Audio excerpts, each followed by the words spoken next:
It's probably the most anticipated smartwatch ever.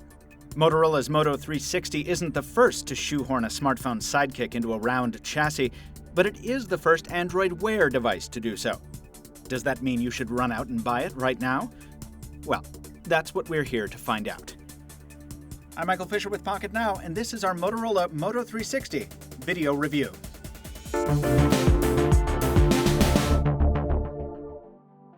We've already reviewed the software driving Google's smartwatch platform, Android Wear, and there's not much different here in that respect.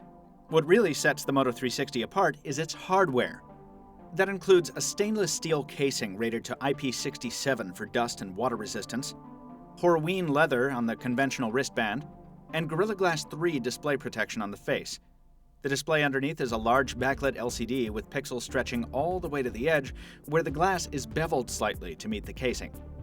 The display is a bit lower in density than some of its competition, which means Google's cards use up more of the watch face than we like.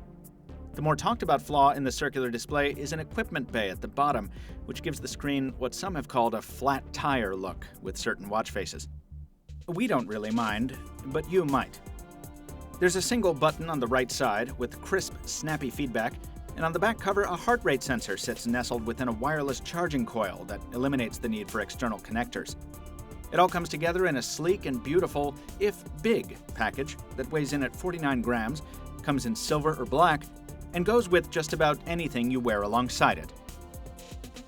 It might surprise you to learn that counterbalancing this cutting-edge exterior is a 4-year-old processor on the inside, the OMAP 3 from Texas Instruments.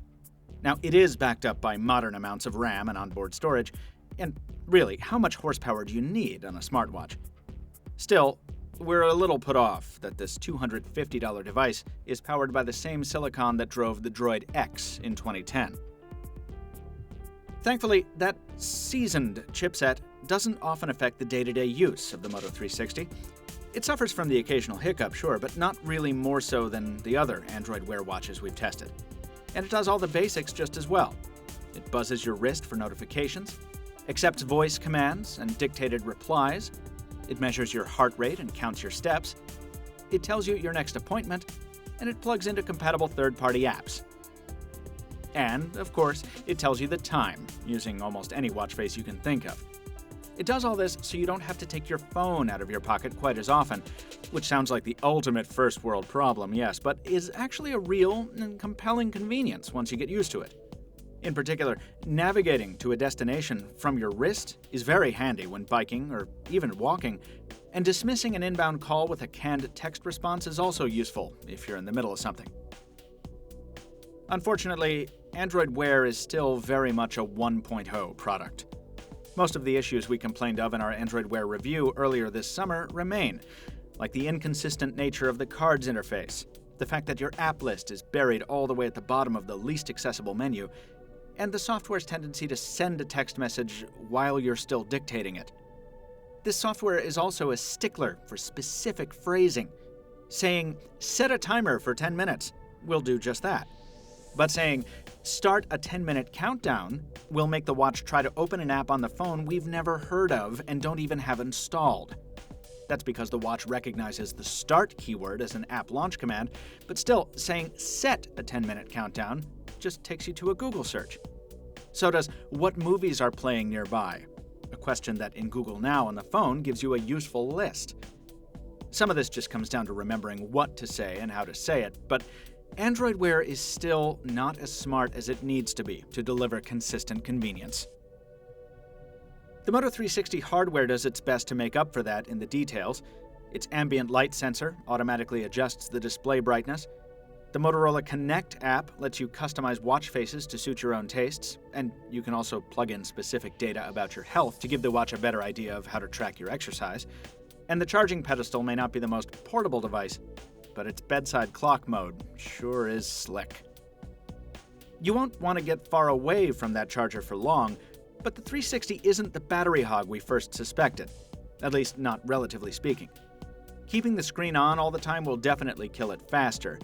We only managed 11 hours of use in that state, but turning ambient screen off and relying on either the accelerometer or the side button to wake it when we need it, the 360 does much better. One day, after 12 hours of moderate use and mild notification traffic, we still had half a charge remaining at the end of the day. That's obviously not terrific, but it is par for the course with Android Wear watches. So, there's a lot of compromise to the Moto 360, and for $250, it's not going to be worth it for everyone. You can certainly find more limited but more reliable smartwatches outside the Android Wear ecosystem and for cheaper, but if you're looking for the tightest possible integration with your Android phone, and you're looking for a beautiful build to boot, well, you just can't do better than this device. The Moto 360 lives up to the hardware hype about as well as we could ask for. Now, all we have to do is wait for Android Wear to catch up. For more on Android Wear, other Motorola devices, and every other smartphone, tablet, and smartwatch we can get our hands on, visit us at Pocketnow.com, subscribe here on YouTube, and follow us on social media, where we talk, text, and tweet. Until next time, this has been Michael Fisher, Captain Two Phones on Twitter. Thanks for watching, and we'll see you real soon.